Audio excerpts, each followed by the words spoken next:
meeting of the, oh, I always have to wait for that one. Got to remember. Right, I'd like to call to order the meeting of the Marin Wildfire Prevention Authority Citizens Oversight Committee, a regular meeting as of September 22nd, 2021.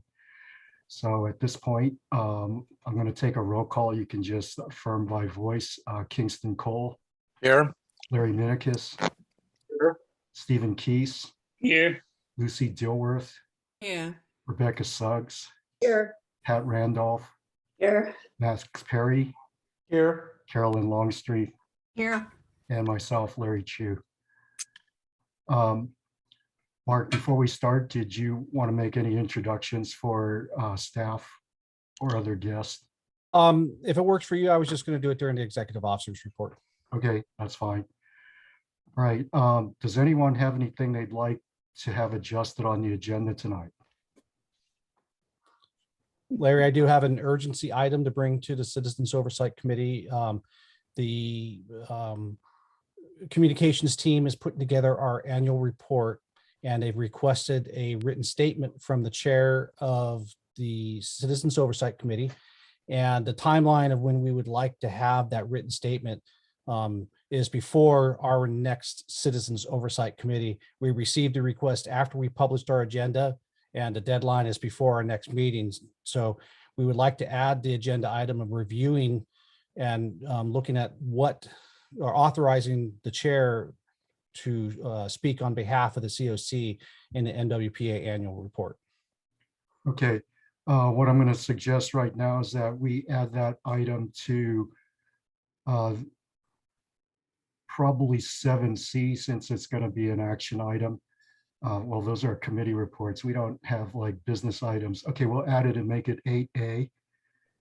And what I'll need is a motion and a second to add this one item as an urgency item. As it was described, an urgency item is something that has come to our attention after the agenda came out, and an action needs to be taken before our next regular meeting. It requires a 2/3 vote in order for it to be placed on the agenda. I make the motion to put it on the agenda. Okay, second, I saw Stephen's hand. Okay, we have a motion and a second. Allison, do we need a roll call on this, or can it just be affirmed by show of hands and voice? I do believe we need a roll call while we're teleconferencing. I will run through very quickly. Kingston Cole? Yes. Larry Minikis? Yes. Stephen Keese?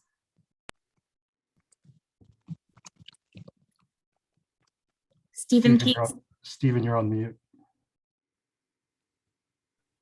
I Stephen, see you're on that. mute. Yes. Really? Lucy Dilworth? Yes. Rebecca Suggs? Yes. Pat Randolph? Yes. Larry Chu? Yes. Max Perret? Yes. Carolyn Longstreth? Yes. Thank you. And it is 100% of the vote. Okay, thank you, Allison. Right, now's the time for open comment. Does any member of the public wish to speak to this committee on an item that is not on the agenda tonight, but within our jurisdiction? I'm looking for any raised hands from our audience members. And there's no public comment. Okay, thank you. Now we can move on to the executive officer's verbal report. Mark? Good evening, everybody. Like I mentioned, I would like to use this time to introduce our Grizzly Corps fellows. And just as an update or a recap, Grizzly Corps is attached to AmeriCorps. It's run through the UC Berkeley Law School, and it affords recent college graduates an opportunity to work in the realm of forest and fire resiliency. And we applied for, well, we started down the path of applying for one. And when Grizzly Corps saw the workload, they said, we think you should apply for two. And so we applied for two, and we received both of them. And September 15th was their first day on board. And I think they've been taking turns on who introduces himself first. I think Josh went first last time, so we'll go with Maria. It's my turn. Hi, I'm Maria Schmidt. I just graduated from Purdue University this past May. I graduated with a Bachelor's of Science in Natural Resources and Environmental Science. And then for my work through MWPA, I will be essentially tasked with bringing stakeholders together to leverage community support for large-scale land management projects going on in Marin County. Welcome, Maria. Hi, I'm Josh Hampshire. I graduated this past June from Cal Poly SLO with a degree in marketing. This year with MWPA in my Grizzly Corps fellowship position, I will be working with some of the smaller member agencies out in Western Marin to help identify what they need to catch up to some of the more resource equipped organizations within MWPA. In addition to that, I'll also be working on Firewise landscaping and finding ways to better communicate that to the community, working with FireSafe and UC Master Gardeners. Welcome to you also, Josh. I'm sure you'll have a nice time in Marin while you're here. And I have to say, so for their first week, a lot of it, it's been a steep learning curve. I know that. We've given them a ton of research material. Yesterday, they hooked up with our DSpace evaluators and went out with the crews and actually did DSpace evaluations, which was really informative for them. Got to see a different view than through that process they've never seen before. And I have to say I've enjoyed their perspective. They've already identified things that I hadn't seen, and they're making excellent recommendations. So I really look forward to seeing them work with the MWPA. It'll be 11 months that they get to stay with us, and we will also be applying for 2 more fellows for next year. So so far we're finding it to be very valuable. Moving on with my report, there is good news in the wildfire category. A lot of the large fires are really starting to wrap up. When I watch the percent growth in these fires, they're really slowing down, and the resources throughout the state that had been assigned to these large fires, you see them slowly going home. And amazingly enough, in September, they're actually starting to get a little bit of a rest, which is really good news, because even though we had a little bit of precipitation and we've slowed down a little bit here in the back half of September, there's no reason to believe that it's not just going to ramp back up, especially when we start getting the offshore weather patterns. And in the fall time, it's time to expect a low pressure system to come through. It may or may not create rain, but right after that, a day or two after the low pressure system passing, we're going to have an offshore wind event. That's just a pattern that we run into in fall. This last low pressure that came through, we did have red flags. They didn't really materialize at the lower levels, but the higher peaks, we're seeing 50-mile-an-hour winds out of the northeast. However, the humidities were a little bit higher than you normally see in a north wind event. So we're not out of the woods. We still have at least a month and a half. It could be even longer. It all depends on when Mother Nature gives us that appreciable rain. And I think we all know about the Lassen fire in Rinwood, 44 acres. I really think there were a lot of success stories in that. And I think the public's involvement in that fire was a success story. And the prompt evacuations, law and fire went into unified command very well. They worked seamlessly in issuing evacuation orders and warnings. And then the alerting system worked well. And it's clear that many of the residents in that area had signed up for Alert Marin, because as soon as the messaging went out, they were on the road. And it was, for the scale of the evacuation and the timing of it, I was very pleased with how it went down. Were there places for it to improve? Absolutely. And some of it will, our Zone Haven implementation will help improve that. The maps, quite frankly, weren't good that were issued out to the public. And that's why we are implementing Zone Haven. One of the reasons that we're implementing Zone Haven.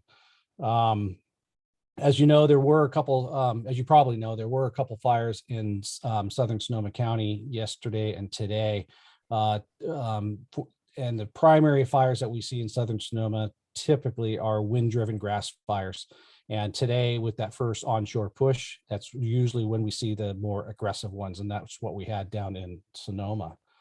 I do want to talk about some momentum that we're getting in with the MWPA. We're Ann's in a real good groove with consultants with Panorama and Sequoia, as well as working with the advisory technical committee members to get their projects rolling. And then the momentum I've been creating is with our communication strategy and starting to really get traction with that. Our website is in the final tune-up phases where we're dotting I's, crossing T's, making sure it's mobile friendly, making sure it meets all the accessibility standards and all the data that's in it. So we're more or less in a QA phase on the website. So we're really excited about that. And we're really excited. It was actually the web designers that came up with the idea that it'll be on our front page. The map that will show where our projects are will be on that front page. And they also have devised a way that you can figure out what projects you want to look at through different avenues. It could be via the map. You can look at our 5 areas, our 5 goals, and you can see what projects are aligned with those 5 goals, or you can go to the geographical areas. So however you want to search for these projects, it should be much easier for the public.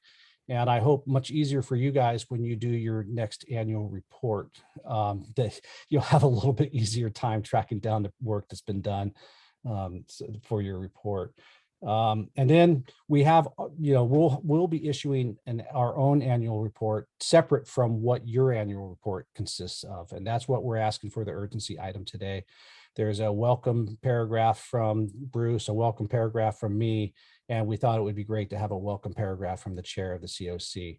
And so that's the purpose of that urgency item. And the last thing I want to bring up is the Zone Haven rollout. We pushed out our first press release for the media campaign, with the public facing video that we created. And as of just before this meeting started, we have 1,122 views already on YouTube. And it hasn't even gone out through the media yet. It's just been through our social media channels. So I'm really pleased with the number of views that we've had. There were a series of interviews today that Adrian from the IJ conducted. So I expect to see an article in the IJ soon, and therefore ramp up those. If there was, we really wanted to display our map on emergency.marincounty.org, because we want that to be the one-stop shop for emergency information. However, with the way it's embedded, it's not 100% mobile user friendly. And so we've already made a quick change that if you go to emergency.marincounty.org, click on the evacuation tab, it'll say for mobile users, click on this link, and it'll take you to a very mobile friendly site. Gives you the same information as far as Zone Haven's concerned, but it doesn't give you the emergency information that the Marin site will give you. And with that, I'm open to any questions. Here we have Kingston and then Pat. Go ahead, Stephen and then Pat. Go ahead, Stephen. Okay, thank you. Mark, how many people live in Marinwood that were involved in the evacuation? And what would you say was the percentage of people who actually evacuated? Great question. I don't know the number of people that were in the actual evacuation areas. I can ask Woody from OES to dig that up. But reading the CAD notes and talking to the responders, I would say the percentage was very high. I can only think of one instance where someone did not ask to or refuse to evacuate based on the notes. And refusals will usually end up in the CAD notes as documentation, so that we documented that address didn't evacuate. And where I was very impressed with the coordination of law enforcement was people who had access and functional needs. And that was successfully communicated to the traffic control points. And when family members or friends came to the traffic control point, they were allowed in to evacuate that person that had access and functional needs. So that was one of the aspects that I was very impressed with.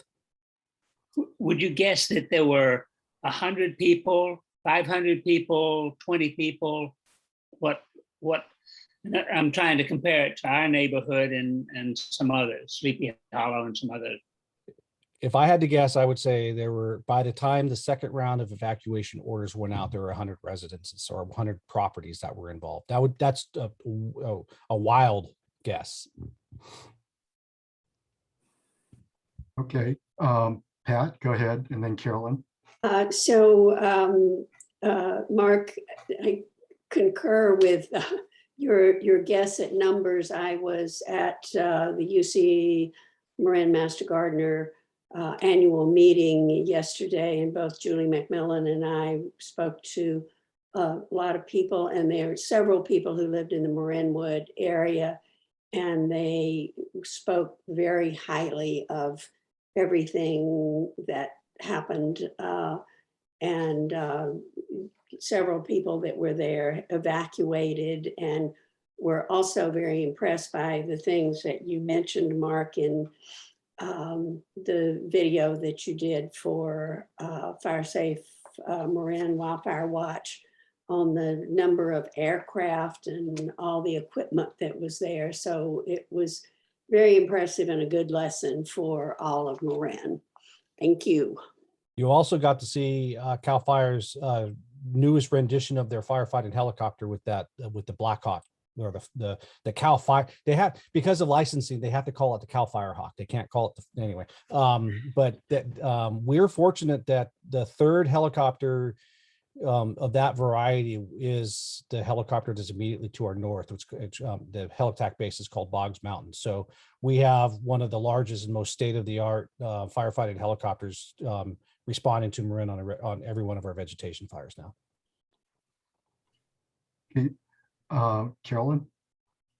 Yes, I wanted to know from Mark if he's had any news about the sequoia trees.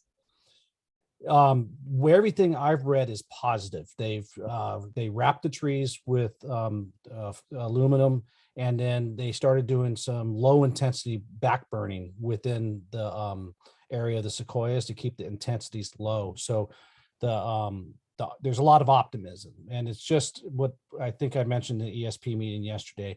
I think is very indicative of what our fire environment is today, when we have to take that much effort to save sequoias from wildfire, when they're typically one of the most resilient trees for wildfire. Yeah. Stephen, did you have another question? Yes, I do. Mark, is your planning, your financial control stuff, do you have a document that gives an estimate of how much the future projects that are sort of in the gestation stage might end up costing? Is there some way we can sort of measure the bulk and the timing in such a way that it clearly that won't exceed the revenue we have?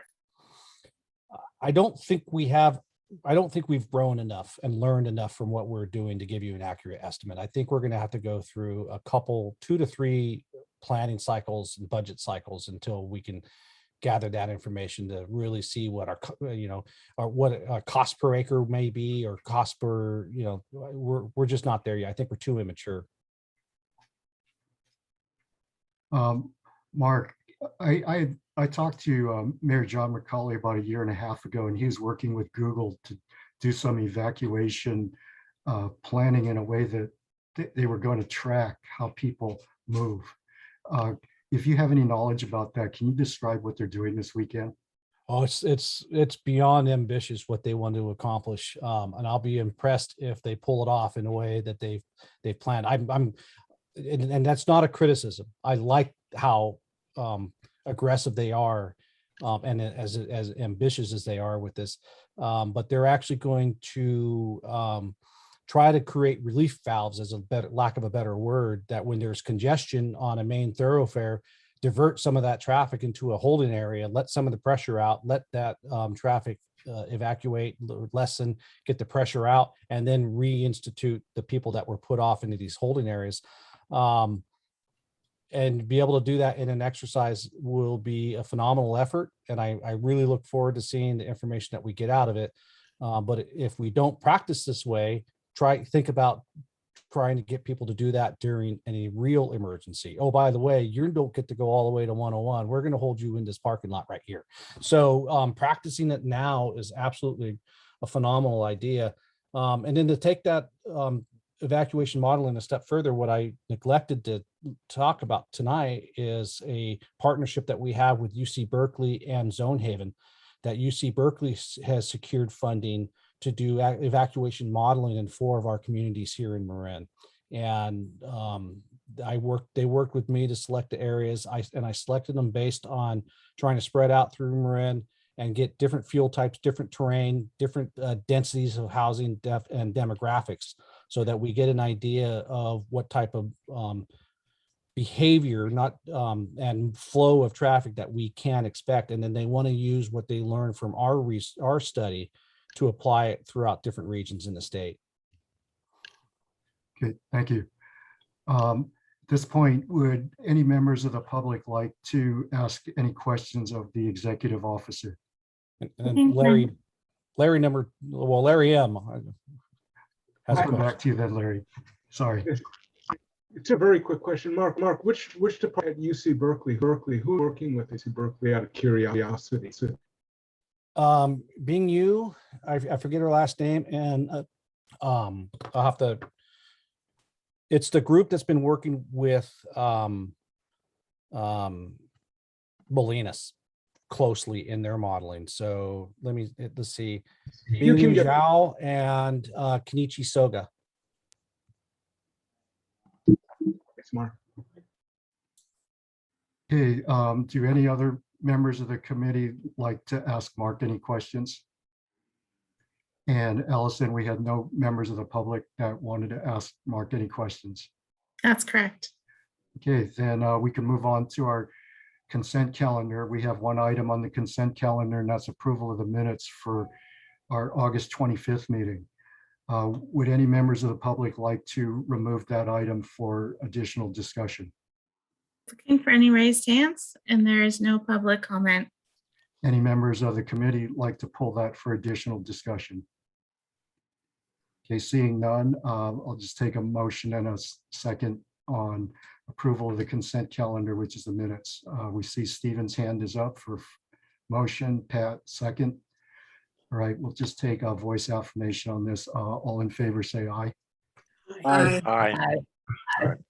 It sounded unanimous with thumbs up and all. So we'll move on to the next item, which is committee reports. Does anyone have any monitoring assignments that they would like to report on? Yes, Larry. Just give a brief report, and Sin can also back this up. We're getting a tremendous amount of work getting done on our hill here, particularly this week, in building defensible space through mechanical thinning. It's very instructive to watch them work. And I also want to say, if any of you happen to walk around Lake Lagunitas, they had the backside of that lake closed for a number of weeks, not at least a couple of months. And just there, it is amazing to see the amount of work they did back there. It's really to see. And that's the only report I really want to give. Thank you. Thank you, Larry. Also had Carolyn, you had your hand up. Unmute, Carolyn. There we go. Every month when we do this, I'm wondering if Pat is going to report on the board or if I should, it's a little confusing, but anybody else attend the board meeting last Thursday? Okay, well then most of you already are aware of what happened. So I was just going to say that Anne gave a very helpful report on the work plan. And she announced about these training videos that have quizzes. I haven't had a chance to look at them yet. And is having regular meetings with the ESP and Fern, which we appreciate. And then there were these 2 projects that went to the board, and Fern actually objected to them. They were issues. I guess a lot of you saw that, and they approved them. So that's the report. I'd be happy to talk to any of you about those projects if you have any interest. Any questions or comments for Larry or Carolyn from committee? Okay, would any members of the public like to ask Larry or Carolyn about their reports or if there is anything that they want to ask about the monitoring in general. Looking for any raised hands, and there's no public comment. Okay, thank you. All right, we're going to get Max out of here on time tonight. All right.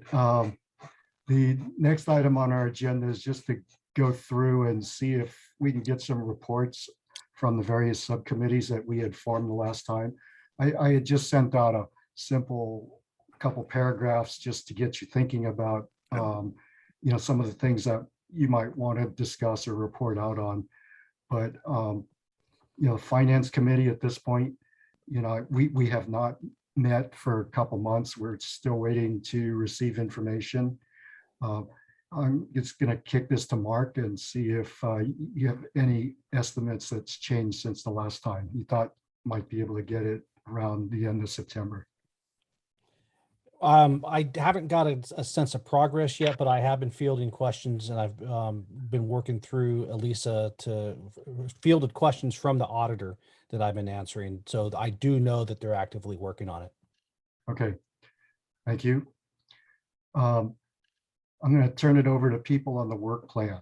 I don't know how you're structured or if you kind of nominated a chair or a spokesperson, but if anybody would like to report on any meetings that you've had since the last one and any discussion that you've had in terms of how you're going to organize some of the topics that you're talking about, possibly wanting to review, whatever you want to convey to the group. Yes, Rebecca. Yes. So the subcommittee met, and what we're working on is the 4 people that are on the subcommittee each represent one of the geographic areas. And we have taken the 2020 work plan and divided it up by geographic area. And each one of us took our own geographic area. And we are working on it to look at, are the work plans appropriate?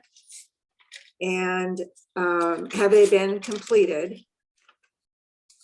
And there were 3 things we were looking at.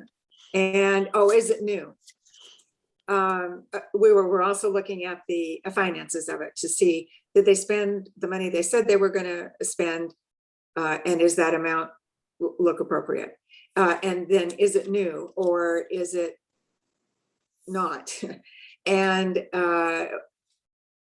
so we had each taken a first look at our geographic area reports.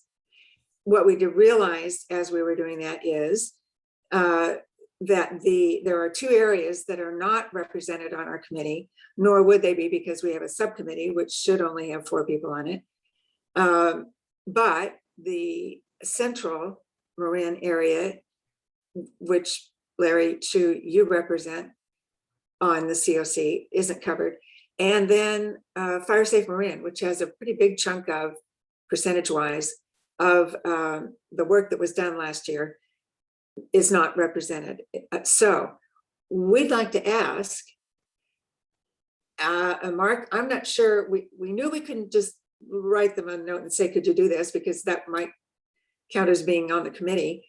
Does it count as being on the committee if we just ask them to look at their own geographic areas and give us a set of answers to the things we're looking at?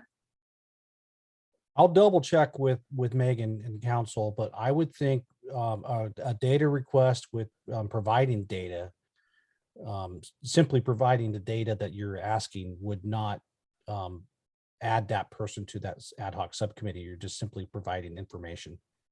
Okay, assuming for the moment that that's how that's going to work out. Larry and Lucy, you represent the fire-based organizations, which I think is only Fire Safe Marin at this point. Larry and Lucy, would you like to do this exercise and come up with those answers about the work plans for last year, given that that might also be good information for you guys to have and know? Would you be interested in doing that and giving us the data, or would you prefer that we do it, divide it up for committee members?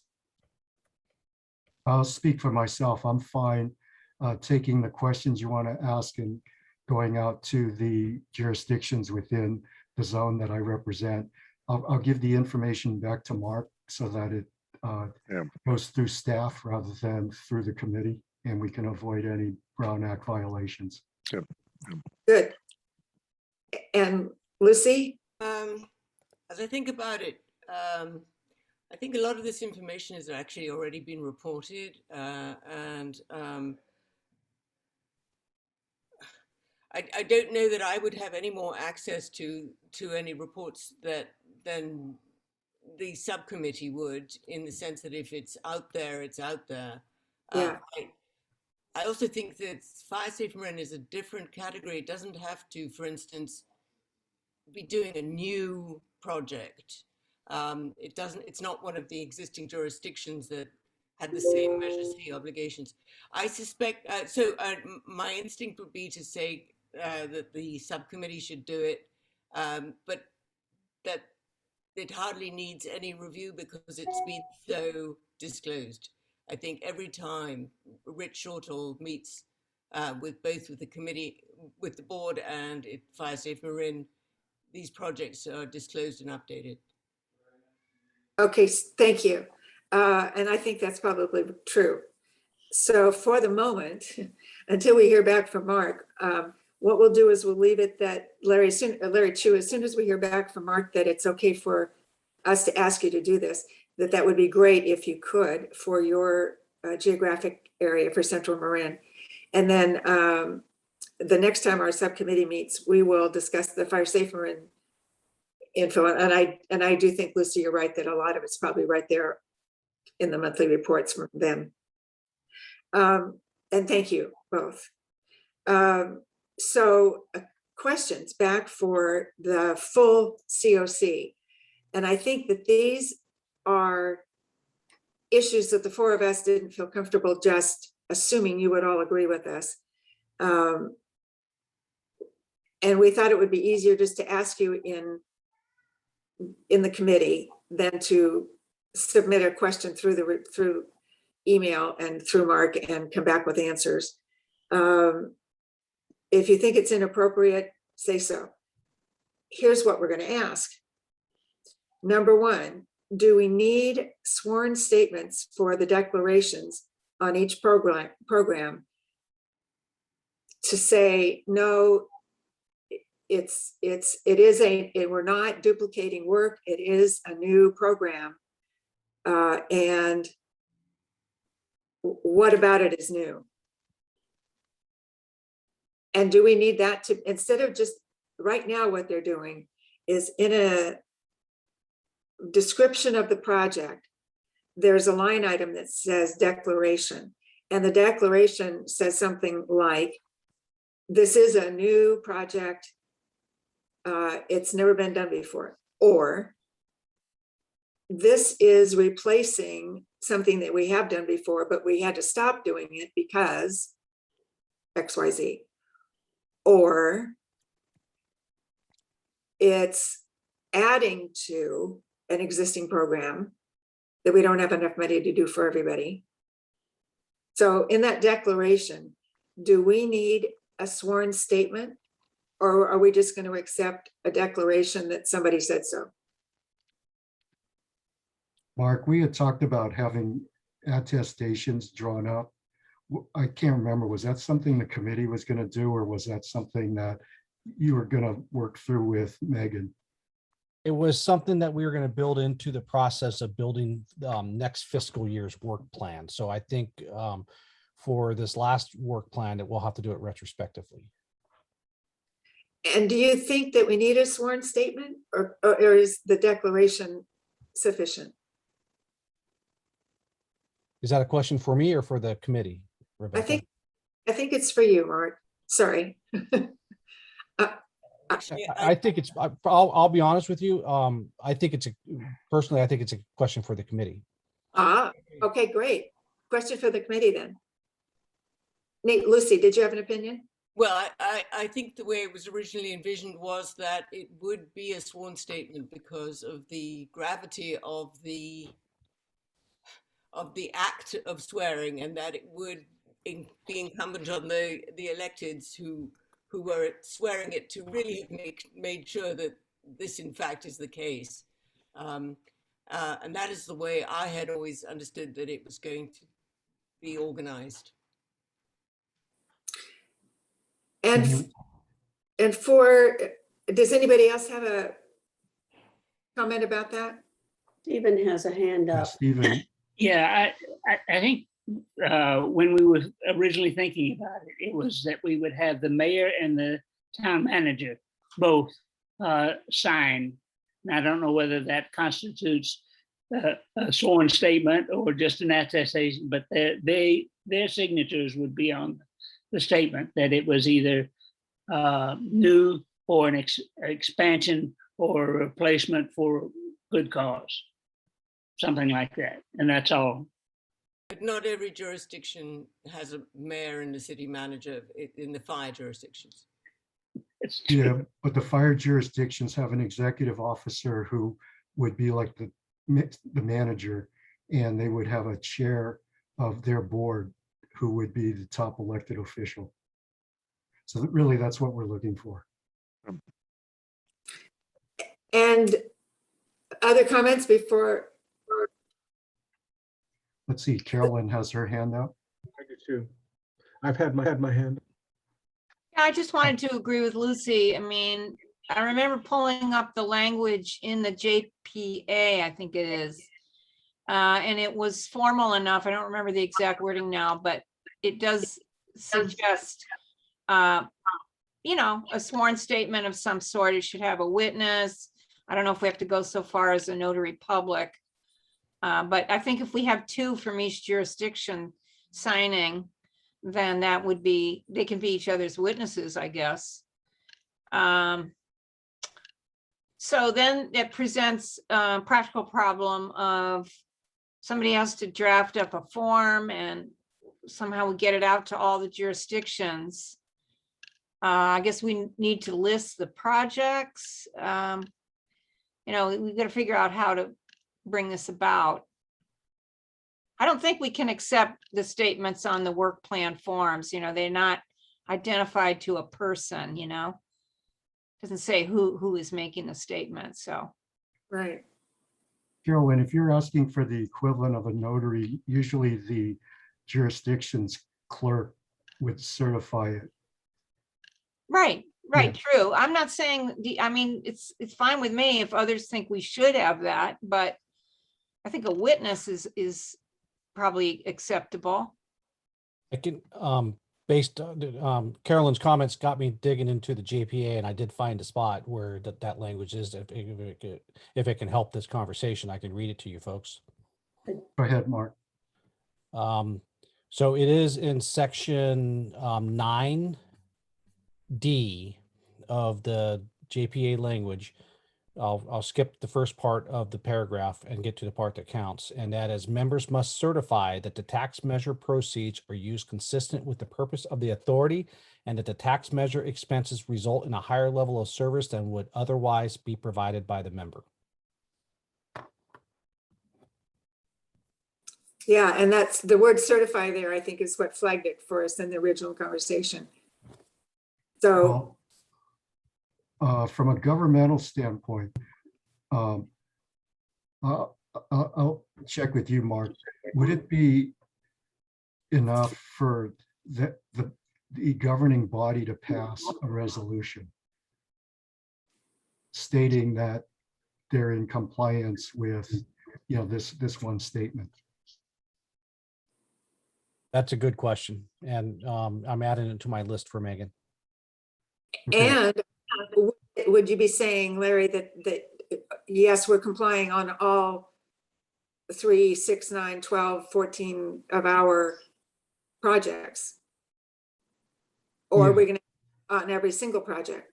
Yeah, I mean, if we were to give them a template, I would think that you'd want to put the projects in the recitals.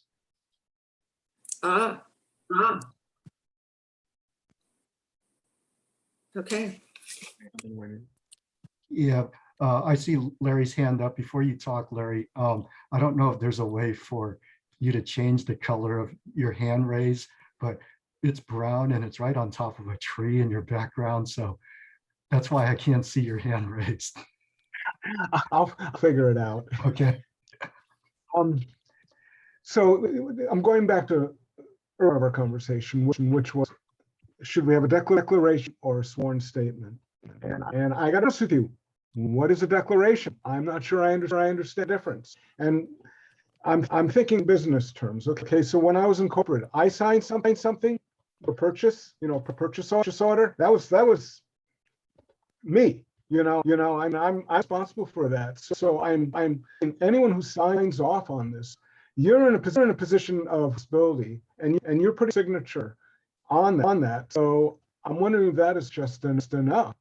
As you're saying, look, I'm saying this is true and correct. So I guess the question comes back to, is it a declaration? Yeah. What is a declaration, and would that cover it? How far do we need to go? And can do this in a way that we're not overburdening each agency. I think that's really, really important. We want things to be accurate. We want true and correct. Can we do it in a way that is efficient as well? And that, thank you. Pat? Yeah, I think Larry Manicuse for clarification. In the work plan now, there is a box that says declaration. The legal problem is nobody has signed that.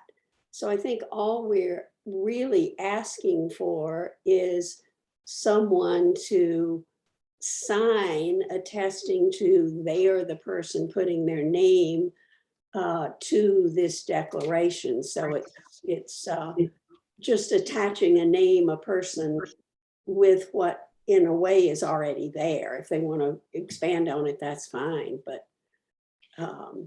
name or names, as long as you have someone who's actually taking responsibility, yeah. Right? I mean, yeah. So that's all I'm really after. What? Yeah. How do that's brought up? Kingston? Yeah, but we don't want the county clerk taking responsibility. We want the mayor or someone that's making the decisions to sign off on this. That's all. That's all. Not just some lower level apparatchik. Yeah. No, I don't think anyone has seen that. Someone who's responsible, the person responsible. High enough up. I mean, an executive. Well, if you have the executive officer and the chair or the top governing official. Yes, both. And the certification comes from the clerk. I'm not talking about a clerk as in an administrative role, but like Allison, she's a person who goes through years of training and has a specific position, much in this case, like I'm describing, acts as a notary. Okay, so I'm hearing a thread here, and I think we can take it back to the subcommittee now and have a pretty good handle on what to do here. It sounds like the group think is, yes, we do want something more than just that line item on the project. We want a name of someone, at least a person, perhaps a couple, who are saying, yes, we are certifying, we are declaring, we are attesting to the fact that, yes, these are new. And we wouldn't be doing them if we didn't have MWPA money. And that they provide a higher level of service. I think we could mimic the language in the JPA. Exactly. And would you want a board member actually sign? One of the for that district sign off? That might be one way to edit it too. Larry, did you say a board? Yeah, a member of the board. Yeah, thank you. Yeah. Okay. Well, I think you would have to, because we've seen in other instances where there have been either allegations or founded, cases of financial misappropriation. The first thing the electeds will do is kind of distance themselves from it.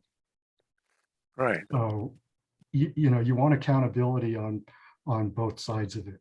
Yeah. Good. Thank you. One more question. We ran across at least one project that was not exclusively about fire. It included the NRG, those neighborhood groups that are accountable for other kinds of catastrophes other than just fire. Do we want to say that MWPA money is to be used exclusively for fire? Or is it okay if it's a project that includes not fire? So, Yes. Lucy, then Stephen. as far as I can see, we have no discretion. The language of Measure C is that it has to be used for fire prevention. But I had understood, and perhaps I'm wrong, that it was only going to be a portion of the NRG funding was going to be from the MWPA, which is a sort of pre-allocation of how much time they would be spending on wildfire prevention as opposed to any of the other disasters. So if that's correct, then it doesn't seem to be that much of a problem. For the 21-22 work plan of monies that are going towards NRGs, that is 100% correct. The MWPA is going to be funding a portion of it, and then they created other revenues for the non-wildfire related activities. The 2021 that we ran across, I don't think had any percentages against it. It just said it's going to be used for this and this. Again, that was year one. So year zero, maybe even. How nitpicky do we want to get, or do we want to set the example and make sure that it's a big enough one that everybody hears it? Okay, Rebecca, I can maybe if we chat offline. I'm not recalling that project, so perhaps offline you can let me know what project that is, and I'll be happy to do some fact finding on it. That'd be great. Okay, those are the issues that we came up with in subcommittee. All right, we still have a question from Stephen and then Larry, and I can see your hand now, Larry. Okay. Here in Cascade Canyon for the past, I don't know, year and a half, 2 years, we've been having something of a battle over who is in charge of all of the citizen involvement in our safety. Is it the NRGs or is it the Firewise community? Firewise community was here first. It expanded to the whole area. The NRGs are trying to catch up, and there's still some question about where it's going to go. My concern in the beginning was that the NRGs would take over and all of the Firewise and fire prevention stuff would get downgraded and lose its focus. I still have that concern. Okay, Larry. Thank you, Stephen. I'm that by the time we're looking at the work plans, we should have been actually questioning appropriateness of it much earlier, when it's been planned by the ATCC, or it's in operations, or it's before the executive committee, or it's before the board, and not once in print. So I think that happens way earlier, where we're saying, wait a minute, so you want to do this? That seemed like fire. Yeah, that would seem to be the question, and that's what I wanted to say. Thank you. Yes, we agree, and what we're thinking is, as soon as we get done with the 2020, we should have been looking at 21-22 already, because they're working the plans already. We should have been looking at them the same time the ATC was looking at them. And we weren't, but it's year one or whatever. But yeah, and for exactly those reasons, that we should be getting attestations early. We should be, anyway, all the stuff you just said, we agree. Okay, Larry's hand is up. No, it's down. Carolyn. Well, I just wanted to make the comment that I agree with what both of the previous two were saying, that we need to be tracking the projects and critiquing them while they're being designed. But, and I had thought, reading the descriptions of the various committees, that there would be an opportunity to do that at the ATC. And it hasn't really worked out that way, it seems to me. I mean, they have had very few meetings, or maybe I've missed some, or, you know, this is an issue that would be good to workshop with everybody involved.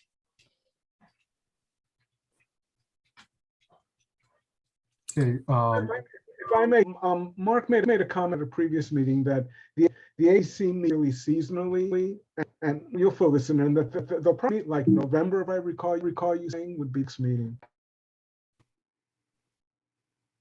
oh, Pat, Yeah, Larry, I don't know if everybody else is hearing what I'm hearing, but every time you talk, there's an echo, like you have two mics. And it's Yeah, making me this happened last. Okay, it happened last night. Once we're off this, I'll figure it out. Apologies. No bandwidth. Yeah. It's hard to follow you, Larry. Yes, it's like. Yeah. But at least we've learned to see your hands in the trees. So we're making Yes. I can Alright. see him fine. I can see the hand. okay. At this point, does anyone else have any more comments or guidance for Rebecca and the work plan group? It sounds like we want the highest level of accountability and to provide more detail than less in terms of listing out, you know, what it is that they're actually describing. Yes, Max. Yeah, just to clarify, because I heard kind of two separate suggestions here. So I just want to make sure we're kind of all on the same page. The first suggestion, and I'm fine with either one. The first suggestion is that the actual governing board of whether it's a fire district or a city council actually votes with all the members voting, and then their chair or the mayor signs. The other suggestion is that the chair or the mayor signs and the executive officer. So there'd actually be two signatures. And I guess a third one could be that the governing board does it and then the executive officer, whether it's a city manager or manager of the fire district, signs. So I just want to make sure that we understand kind of that distinction and have direction on that. Yeah, I'll just take just show of hands, because it didn't seem like we got any traction on having full approval of the full board, but at a minimum, executive officer and whoever the chair or the mayor is. So is that the preference, just to have the top two officials? Yes. Who wants that? Yeah. Okay, and who would like the whole board to at least take a vote on it? I think that was unanimous, Larry. Oh, okay, I couldn't really tell. Okay, so that sounds unanimous. You got it. And then the other piece, right, that I heard was to have a witness to the signatures, who would be the clerk to the governing board. Yeah. So, and just to be clear, to Kingston's question, the clerk themselves is not signing it; they're just the witness to the signatures. That's kind of a notary in a way. Not if you have your executive officer and the president of the board or mayor, whatever it is. I think that's sufficient. The clerk is not necessary. You know, otherwise you might as well go to a notary system. You know, we don't want to make it that. In other words, if the top two people sign off, it should be enough. All right. If there's a problem, we'll come back to them. Okay. Is everyone okay with that? Yeah, is this any better now? Yeah. Yeah. Okay, thank you. Yeah, and I agree with what Kingston just said, that just that's sufficient. Yeah. Yeah.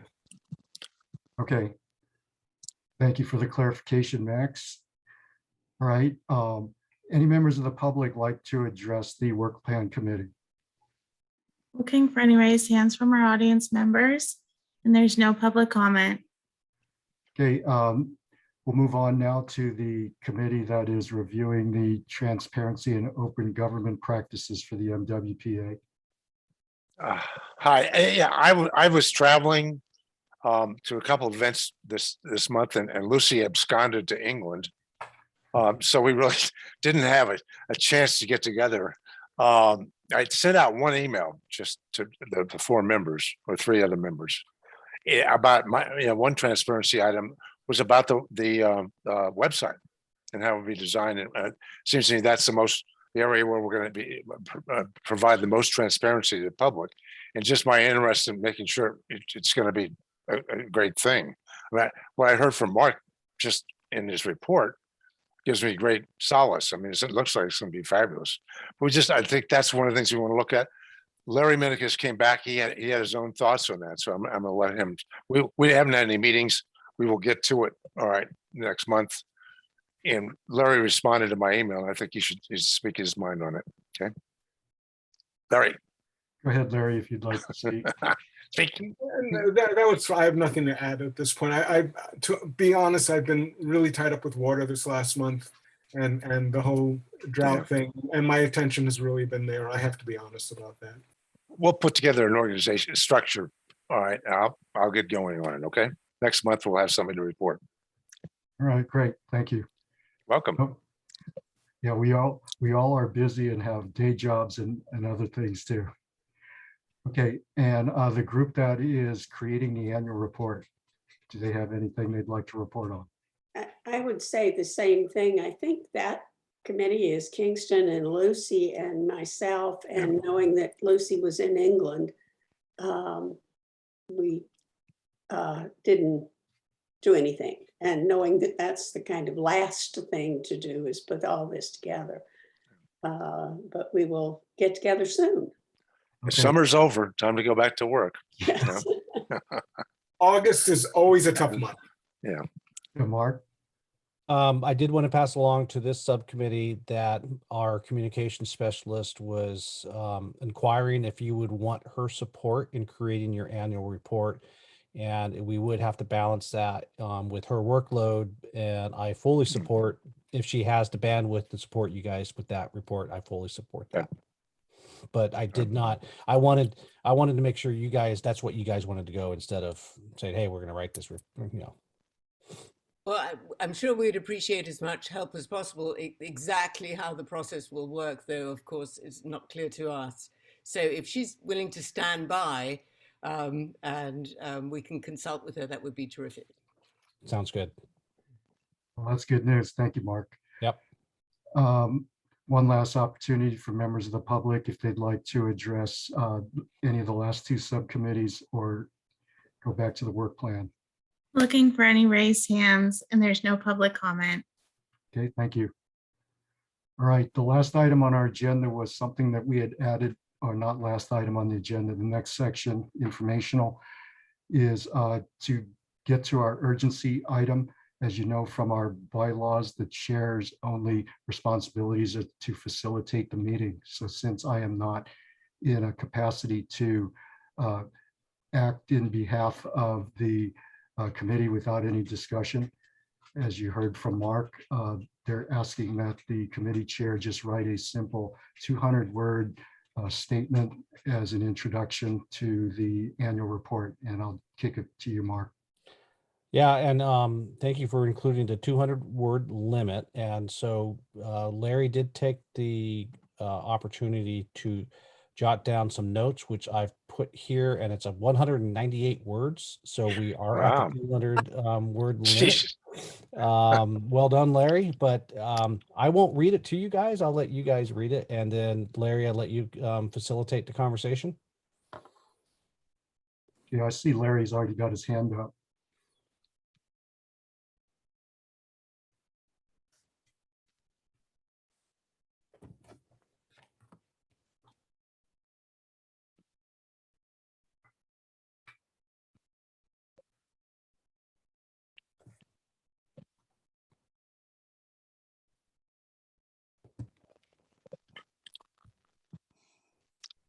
Just a clarifying question, Larry. It says in the second paragraph, one representative each from environmental groups, taxpayer groups, etc. I'm trying to remember, is it groups or is there different phrasing where you could kind of have someone who wasn't necessarily part of a, let's say, fire prevention group, but they were involved in fire prevention activities and they could represent that area. I don't remember either way, but Yeah, I think in the, on the website under transparency, it says groups, but I don't remember if there was anything specific in the enabling legislation. I think, oh, go ahead. The word is organization in the enabling language. cool. So why don't we use organization? Yeah, we can change that to organizations, Mark. Got it. I was going to suggest interests, but organization, if it's in the language, that's the language. Okay, Carolyn, you had a comment? You're on mute. Here we go. I was a little confused by the final statement. Following the annual review by an independent auditor, the COC will issue a report. And I at first read that to mean the auditor was going to be reviewing our report. I don't think that's what you mean. The auditor is auditing the finances, right? For the MWPA, correct? Well, I just thought it maybe needs a little clarification. Um, The review of the MWPA's finances, what is the auditor reviewing? I guess that's the question. Yeah, we can clarify that by just saying it the way you did, a review of the MWPA. Yeah, I think Yeah. that would help. I don't know if anybody else found it confusing, but it's just a thought. Yeah, we have 2 more words. That's right. You could probably find some to Yeah, delete. I'm sure they will not begrudge us an extra word or 2. Well, the reason I originally had my hand raised was to make a motion to give Larry Chu the responsibility to write up the 200-word statement.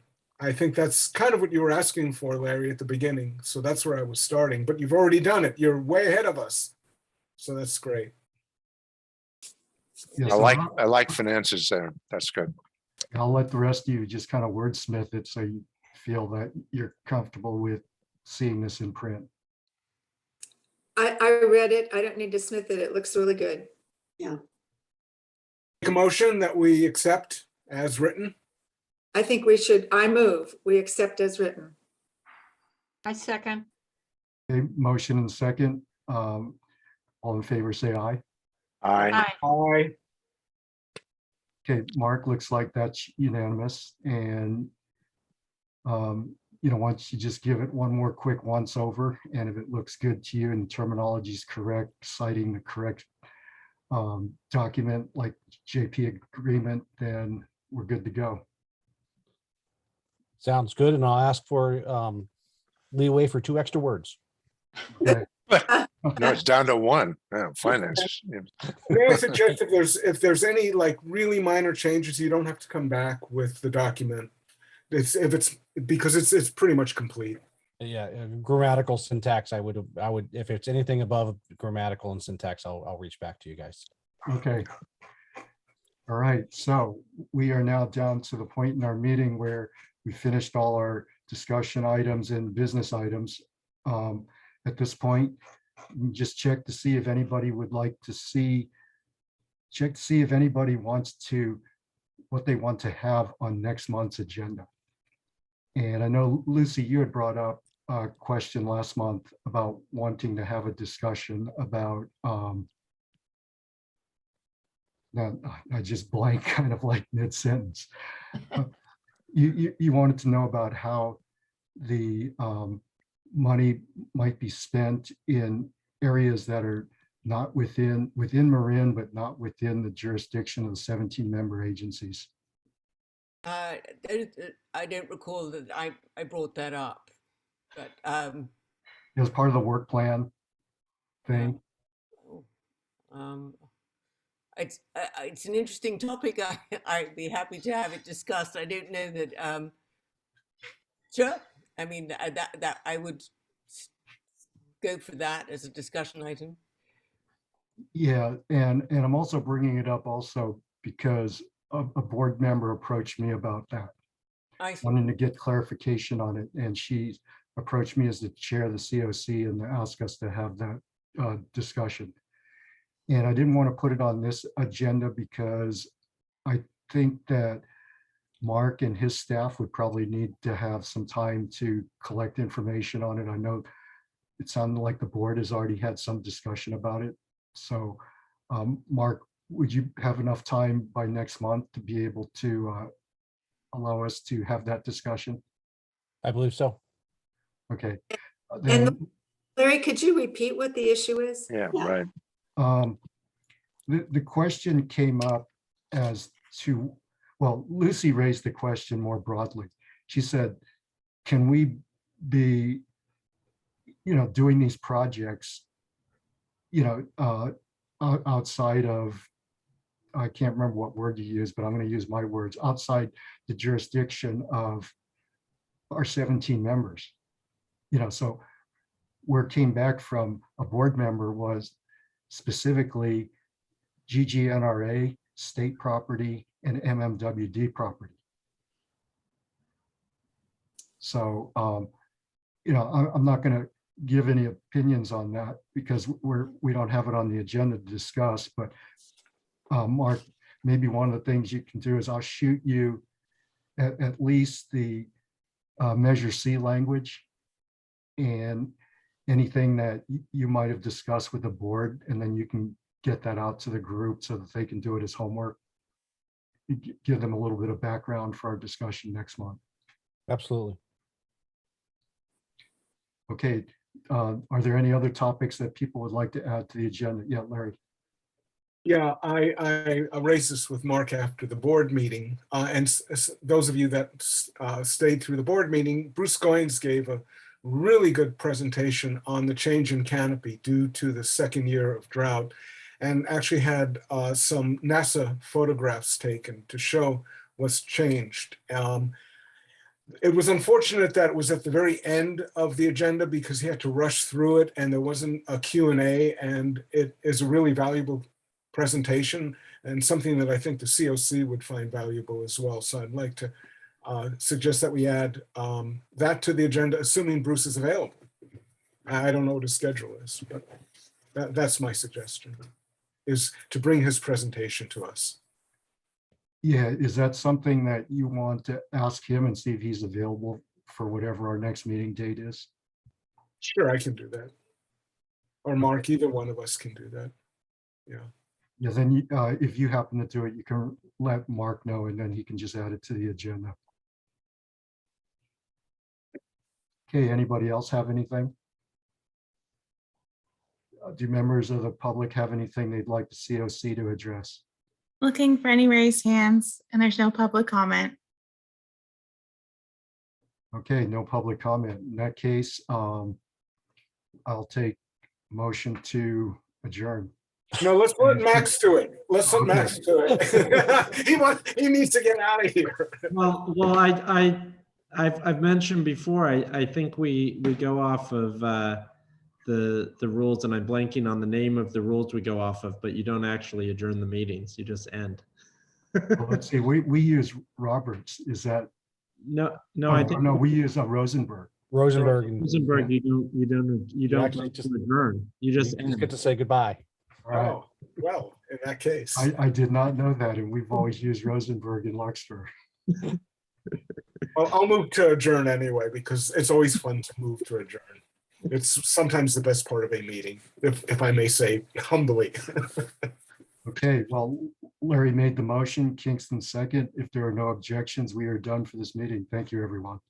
Thank you, Larry. Mr. Great Chair, meeting. Max. Great meeting. Nice meeting the two new employees. We'll see you. Yes, pleasure. Welcome. Good to see you. Take care, everybody.